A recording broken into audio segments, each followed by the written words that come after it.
So, you want to play Dungeons and Dragons, huh?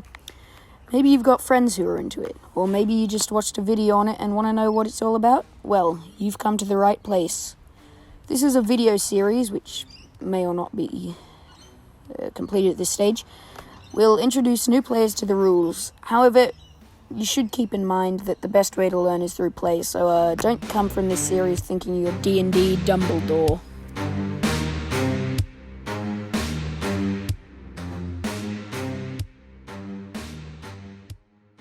To play Dungeons and Dragons, all you need is dice. They're like $5. You can see them in some game stores, it just depends where you look.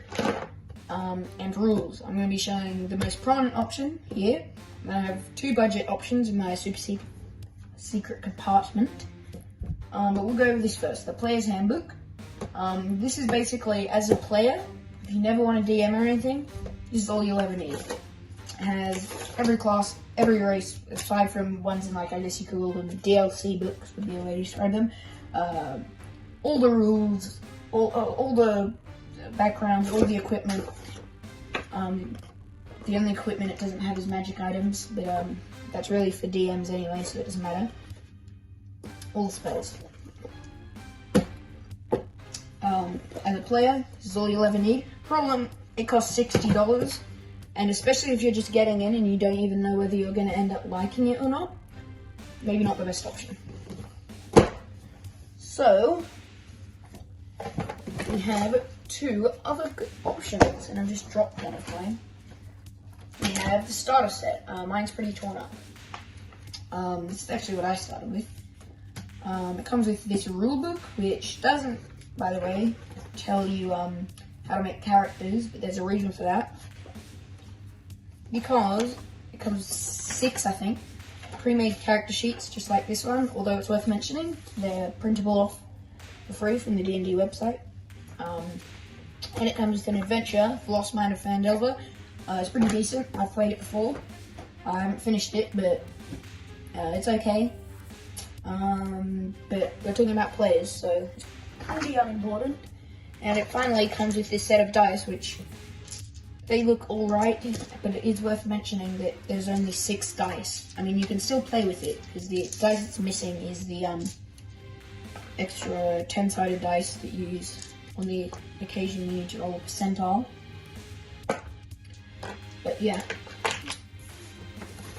this starter set, pretty decent, but it's kind of been overshadowed by what I'm about to show you.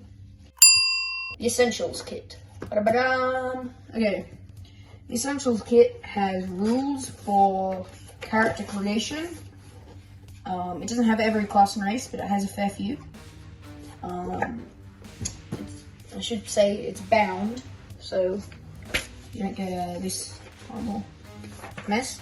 But anyway, it also has a map of the Sword Coast and Phandalin for the campaign.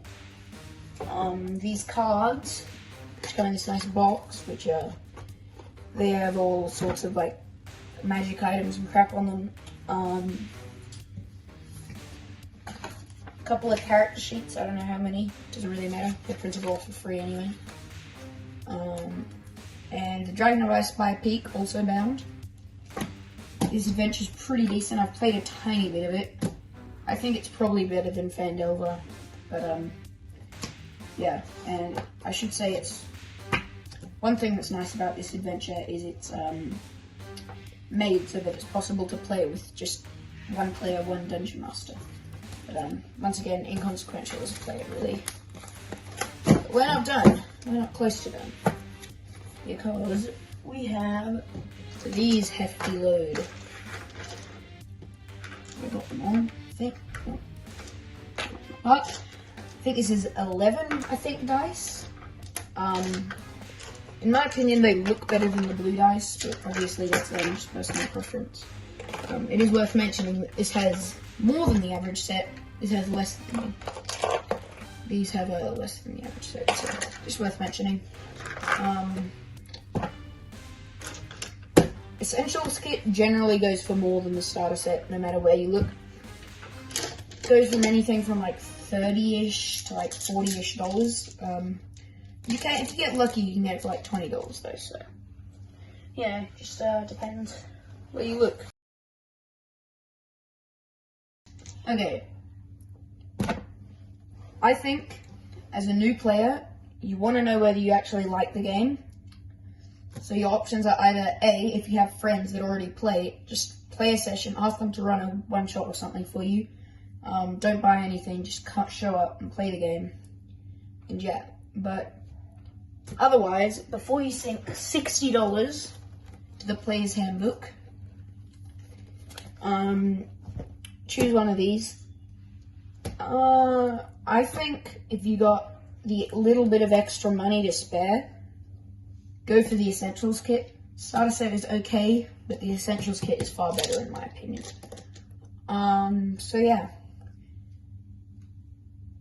But if you like the game, if your friends run it for you, if you really like the game after this, I highly recommend picking up the Player's Handbook afterwards, because if you want to keep playing, it's basically essential. Like, you're not going to live off the starter set if you're playing once a week. Anyway, yeah.